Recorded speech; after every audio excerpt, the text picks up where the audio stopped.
Il y a Ali, il y a Raphaël, il y a Sand, il y a Ryan, il y a Emma. Il y a que je ne peux pas. Je ne peux pas ne faire que ça. On avance comment le programme, sinon?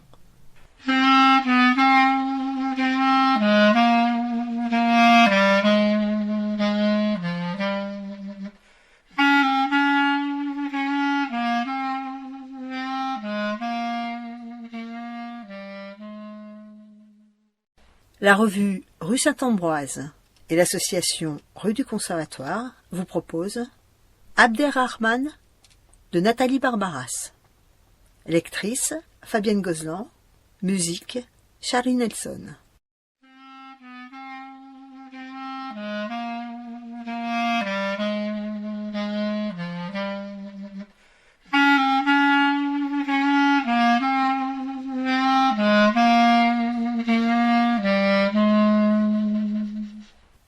Abderrahman fait tourner le crayon dans sa main. Il aime son mouvement régulier et il aime sentir la rugosité du bois mâchouillé déraper sur ses lèvres. Ça l'apaise. Plus rien n'existe que la danse maladroite du bâton qui fait la roue entre ses doigts, qui absorbe tout. À commencer par le brouhaha des autres autour de lui, la voix de son institutrice, le bruit incessant des chaises qui frottent le sol. Le grand cahier sur sa table, à 20 centimètres de lui, disparaît peu à peu, comme disparaissent les lignes censées représenter des cases, des nombres, et quoi encore? Il oublie. C'est si bon d'oublier. Viendra le moment où son nom retentira dans la classe, à moins que l'ombre de son institutrice ne s'approche, et que son corps, enveloppé de parfum, ne vienne s'accroupir près de lui. Abderrahman, tu en es où? Je ne te vois pas beaucoup travailler. Lâche-moi ce crayon. Tu as compris ce qu'il faut faire. Vas-y, je reste à côté de toi.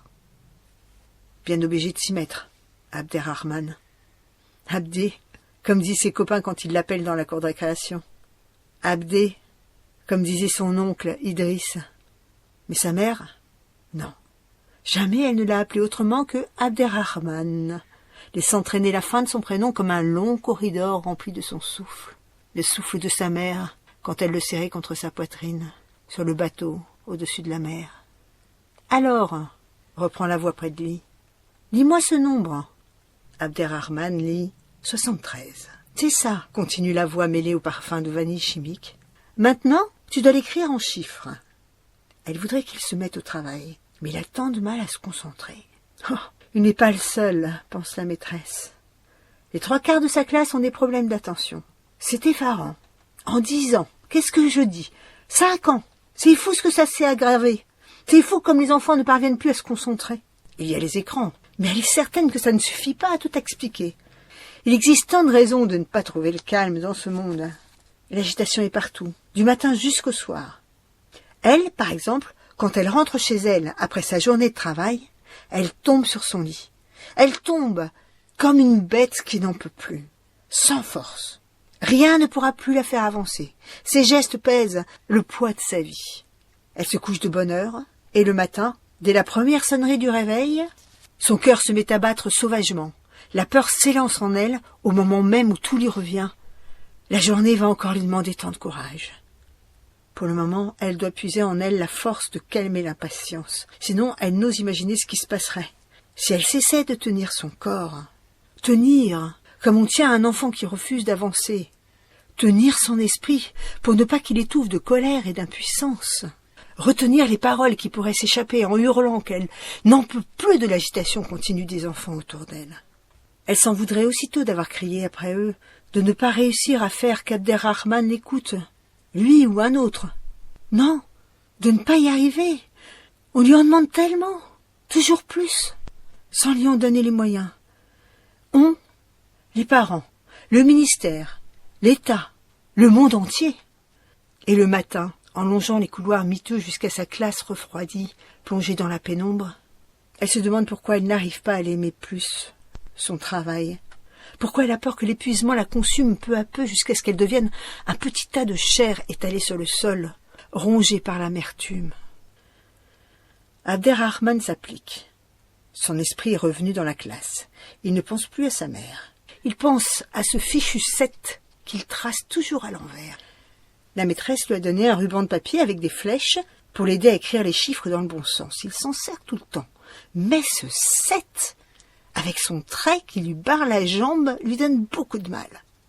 Et ne parlons pas du 5. Ah, celui-là, le 5, il ne l'aime pas. Il en est à la barre. Il faut la former aussi droite que possible, avec soin. Il aimerait bien lui aussi qu'un trait barre ses mauvais souvenirs. Un gros trait noir, bien épais, pour effacer, pour faire que ça n'existe plus, que ça n'ait jamais existé. La mer sous leurs pieds qui ondulait et cognait comme un dragon, et le noir de la nuit, les pleurs et la peur, sa mère priant contre son oreille, les bras enfermés autour de lui. Il ne distinguait que le tissu de sa robe soulevé par la respiration saccadée. Il s'accrochait à cette respiration, au murmure des prières pour ne pas sentir le froid et les craquements de la coque, ne pas entendre non plus les cris des autres enfants, le mugissement des vagues, et le noir autour d'eux comme une gueule ouverte. Enfin, il a tracé le 7. Bon, il est un peu gros, encore un peu de travers. Il le voit parce que, à côté, il y a le cahier d'Iris. Et le cahier d'Iris est aussi beau qu'un livre de poésie. Jamais il ne pourra faire aussi bien. Il se demande comment elle s'y prend pour écrire ces armées de chiffres et de mots qui ressemblent à de jolies petites créatures. Il les imagine sortant en silence du cahier d'Iris pour venir dans le sien, s'installer sagement sur ses lignes à lui. Alors, la maîtresse ouvrirait grand la bouche. « Ah, mais c'est magnifique, Abderrahman !» Et tout s'arrêterait. Les longs cheveux châtains immobilisés dans leur balancement, ses yeux d'or sombres écarquillés, son teint pâle rendu plus pâle encore, presque translucide, et son corps tout entier suspendu. Alors pendant un instant, peut-être 10 secondes, on entendrait enfin le silence. Un vrai silence.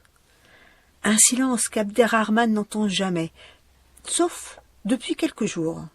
Depuis qu'ils ont emménagé dans un véritable appartement, avec de véritables pièces et une véritable chambre.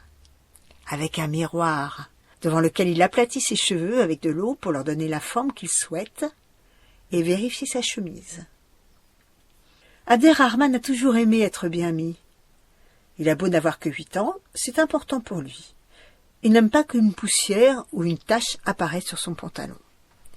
Il les chasse d'un mouvement sec de la main. Parfois il continue à promener sa main sur le tissu avec douceur. Il la regarde tomber et se soulever, jouer sur sa jambe et frôler l'étoffe. Et l'effort est immense pour s'arracher à sa contemplation. Le crayon s'est remis à danser entre ses doigts. Bientôt il faudra le tailler et arrêter de le mâchouiller, sinon il va finir par se le casser. Il fait sa roue dans un sens, dans l'autre, maladroit, comme son 7. Abderrahman l'observe et il ne le voit plus. Il voit le visage de sa mère. Il pense à tout à l'heure quand il la retrouvera, elle et sa petite sœur. C'est grâce à elle qu'ils ont quitté le centre lorsqu'elle est née, il y a 6 mois. Awa, sa petite sœur. Ensuite, il a fallu attendre un peu qu'on leur trouve l'appartement. « Tu avances, Abderrahman ? Tu n'en es que là ?»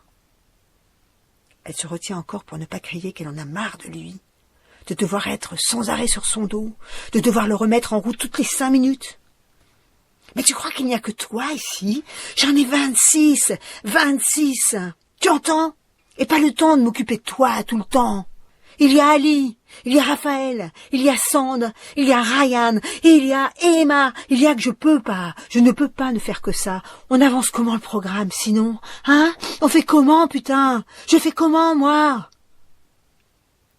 La salle des maîtres est remplie de ses cris et de ses plaintes. On jette un cahier sur la table en levant les yeux au ciel. On se prend à témoin. Si les parents ne font rien aussi. Le cœur de la maîtresse bat plus vite et plus fort.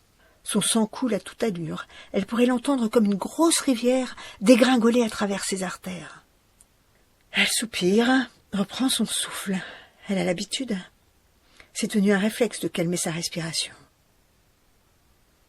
Abderrahman a remarqué les lèvres pincées, presque mordues, et ses yeux, comme si elle s'était perdue, qu'elle cherchait son chemin. Alors il baisse la tête, le temps de rassembler ses mots, puis il se lance. Maman m'a fait travailler hier. Je suis un peu fort maintenant pour les additions. Un peu fort, il a dit. Pas fort, faut pas exagérer. Il sait bien qu'il n'est pas fort. Il n'est pas si bête. Il a dit un peu fort. Abderrahman est un peu un enfant. Un peu perdu. Un peu ici. Un peu ailleurs. Jamais complètement, non. Jamais complètement. La maîtresse lui sourit, un peu tristement. Un instant, on pourrait croire qu'elle va pleurer, mais elle est juste un peu fatiguée. Elle le regarde avec son sourire de 100 ans et répond que c'est déjà pas si mal, un peu fort. Ça le rassure qu'elle ne soit pas fâchée. Il va se concentrer, c'est promis, même s'il ne comprend pas très bien ce que ça veut dire. La première chose à faire, c'est de lâcher le crayon. La maîtresse lui répète « Abderrahman, concentre-toi !» Et sa mère aussi. Tu écoutes bien la maîtresse, tu te concentres, et tout ira bien. Il ne bouge plus. Il l'écoute, il la regarde, les yeux bien ouverts. Derrière lui, il entend les jambes et les pieds, il entend les bras et les mains, les bouches, les tables et les chaises. Il entend les chaussures, et de l'autre côté du mur, un vent de voix dans la classe voisine. La craie, la maîtresse qui hausse le ton, elle fait sûrement de grands gestes. Il entend tout, Abderrahman, et il voit tout aussi. Il ne peut pas faire autrement. Il voit Isaac qui lui montre sa poche dans laquelle il a rassemblé ses cartes Pokémon. Il voit le sourire de Zach. Bientôt, ils courront dans la cour. Abderrahman est le plus rapide, son corps est le plus agile, il est plus petit aussi. Et puis viendra le moment où il poussera Zach par le bras, et Isaac et Brian. Il les entraînera dans le coin contre le grillage, à l'abri des cris, des bagarres, des insultes. Là, ils échangeront leurs cartes, ou ils joueront aux billes. Le temps est un autre temps, enveloppant, apaisé, avant que cette horrible sonnerie ne retentisse, qui leur déchire les oreilles, comme pour leur dire qu'apprendre est horrible et déchirant. Abderrahman voit et entend tout. C'est plus fort que lui. Ses yeux et ses oreilles se sont ouverts et ne se sont plus jamais refermés depuis le centre d'hébergement. Un ancien magasin de meubles avec 8 mètres carrés par famille, séparé par une paroi fine. La lumière y est allumée presque constamment. Il n'y a pas de jour et du bruit, même la nuit. Les respirations, les corps qui se retournent, les conversations, les chuchotements, les ronflements, les sanglots étouffés dans le noir. Ceux de sa mère, ceux des autres, écrasés contre les matelas dans la puissante odeur des corps. Les gens des services sociaux, de l'éducation nationale, les gens de la mairie, n'en croyaient pas leurs yeux. Certains murmuraient, incrédules et honteux, on dirait un poulailler. Il a gardé le bruit du centre dans les oreilles. Une respiration rauque, comme celle d'un animal qui ne dormirait jamais, et les éclats de lumière dans les yeux, à croire qu'ils se sont imprimés sur sa rétine. Il a encore le bruit du centre d'hébergement.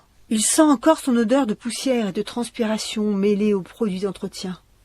Il suffit d'un rien, un raclement de gorge dans la classe, et son cerveau reconnaît. Le sol de la cantine, tout juste lavé de vieille eau, et son cerveau reconnaît. L'ampoule qui clignote dans le couloir, et son cerveau reconnaît. Il faut qu'il se concentre, il doit y arriver, ignorer tout ce qui danse et saute et crie dans sa tête. S'il y arrive, il aura de bonnes notes et une paire de baskets. Il regarde, émerveillé, celles de la maîtresse. Elles sont argentées, elles brillent. L'autre jour, il n'a pas pu s'empêcher. En arrivant près de son bureau, pour lui montrer son cahier, il a dit « Elles sont trop belles, vos chaussures, maîtresse. »« Merci », a-t-elle fait distraitement. « J'aimerais bien que mes leçons te plaisent autant. » Puis elle lui a lancé un œil sévère.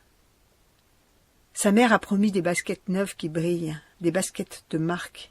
L'autre soir, elle lui a dit « Abderrahman, je dois rentrer tard pour mon travail. La voisine vous garde. Tu es grand maintenant.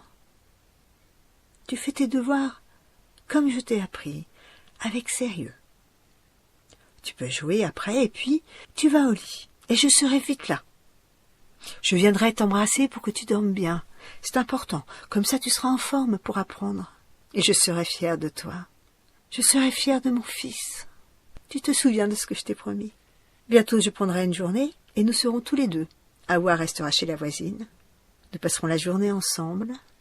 Je t'achèterai des baskets. Rappelle-toi. Mais en attendant, tu apprends les poésies, les mots de la dictée. Je la vois, je lui dis, la maîtresse. Je veux qu'elle me dise « Abderrahman est un garçon sérieux. Abderrahman travaille bien. » Elle lui caresse les cheveux en parlant. Il sent sa main sur sa tête, descendre le long de sa nuque. Il attend le baiser derrière l'oreille. Il faudrait bien qu'elle ne s'écarte pas trop tôt, que ses mains ne le lâchent pas trop vite. Jeudi soir, la mère d'Abderrahman se presse dans les couloirs du métro et dans la rue. Elle est en retard. Elle court et son cœur bat, à cause de l'effort et à cause du rendez-vous avec Madame Brunet, de ce qu'elle va lui dire. Elle lui a montré son cahier. Elle a pris un air las et désolé. Elle a dit que c'était trop faible, qu'il avait du mal à se concentrer, du mal à travailler. Dommage. S'il voulait, elle est certaine qu'il y arriverait. Est-ce qu'elle vérifie les devoirs le soir? Est-ce qu'elle l'aide? Quelqu'un d'autre ne pourrait-il pas le faire? Et l'assistante sociale, qu'est-ce qu'elle en dit? Il existe des associations d'aide aux devoirs. Si elle pouvait au moins signer les cahiers. Oui, c'est un gentil garçon, les autres enfants l'aiment bien. Il n'est jamais seul dans la cour, il ne tape jamais, il n'est pas agressif, pas violent, pas comme d'autres avec lesquels on ne sait plus quoi faire. Cela, c'est un gros problème. Mais Abderrahman, non. Sa mère acquiesce. Il est sérieux. Dès qu'elle peut, elle le fait travailler. Hier, il savait les mots de la dictée. Il a tout oublié, elle ne comprend pas. Oh, la télé, elle fait attention. Mais il y a la petite aussi, et le travail à l'hôpital, le trajet. Heureusement, tout va aller mieux maintenant qu'ils ont l'appartement. La maîtresse n'ose pas demander s'il y a un papa. Sur la fiche de renseignement, il n'y a que son nom à elle. Mais ce bébé qui vient d'arriver n'est pas venu tout seul. La mère d'Abderrahman ne dit rien. Elle ne dit pas qu'elle l'attend, le papa. Il doit les rejoindre bientôt. Si seulement Idriss n'était pas tombé malade au moment où ils ont décidé de partir. Elle remercie. Elle promet de faire attention, encore plus. Bien sûr, c'est important. Ses enfants, c'est tout ce qu'elle a. Elle fera tout pour qu'ils réussissent. Elle le dit à Abderrahman. Il faut travailler pour avoir un bon métier. Mais vous savez ce qu'il veut, lui? Un grand appartement plus tard. Voilà ce qu'il veut, mon fils. Un appartement où nous pourrons être tous. Il ne veut pas être footballeur comme les autres. Non, Abderrahman, il veut un grand appartement. Et de cela, elle est fière. Qu'il pense à elle et à sa sœur, et pas à être célèbre. Elle salue la maîtresse et quitte l'école d'un pas vif pour être loin, referme son manteau et rentre sa tête dans son col, camoufle l'inquiétude et la fatigue. Au moment où elle tourne le coin de la rue, la maîtresse contemple sa classe silencieuse. Elle est encore assise à la même place et range lentement ses notes. Le cahier d'Abderrahman. Puis elle regarde le soir de novembre, sans bouger, ses deux mains croisées sur la table. Elle revoit le visage, les yeux graves et sombres qui la fixent. Elle revoit la tache sur la manche du chemisier et l'inquiétude qui planait comme un oiseau lourd. Alors, sans prévenir, un sanglot monte du plus profond, aussi imprévisible qu'une pluie d'orage, un sanglot qui jaillit avant même qu'elle ait pu le retenir. La maîtresse, les épaules secouées de spasmes silencieux, presse ses mains sur sa bouche pour étouffer le chagrin qui la submerge et enferme sa tête entre ses coudes. Au même instant, Abderrahman rêve devant son cahier de leçons. Il entend la ville dans le lointain, la télévision allumée dans le salon de la voisine. Il sent la nuit couchée derrière les murs, épaisse et consolante. Bientôt sa mère sera là. Il se lève et va regarder par la fenêtre s'il voit sa silhouette avancer à pas rapides sur le trottoir. Lève les yeux au-delà des lampadaires, essaie de distinguer l'ombre de son père, faisant rebondir leur vieux ballon sur son genou en riant, dresse l'oreille pour entendre, bien après le périphérique, sa voix lui murmurait qu'il faut dormir, qu'il les rejoindra bientôt, et le vent chaud de l'Afrique chantait pour lui.